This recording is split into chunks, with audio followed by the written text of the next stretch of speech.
perquè la cultura sempre té que tindre les portes obertes per a tot el món i a tot arreu.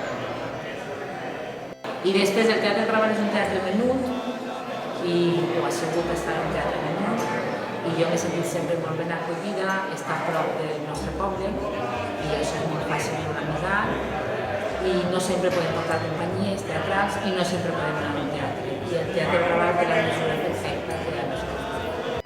Primer, perquè va crear addicció i, per tant, trobàvem a faltar aquesta activitat del teatre, i penso que també perquè he sabut, independentment que hàgim anat abans, és una activitat que des dels grecs ha cridat l'atenció i és important per a la cultura. L'apertura del Teatre Raval és necessària per moltes raons. Jo puc anomenar 2 o 3, per no fer-ho molt llarg. Una, perquè ha sigut un referent dins del que és el món cultural a la ciutat de Gandia. Altra, perquè a les escoles ens ha donat molt de xoc el poder comptar en aquest espai de teatre.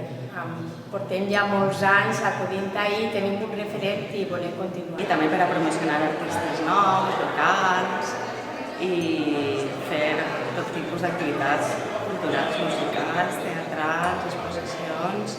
Crec que és important obrir, que la gent conegui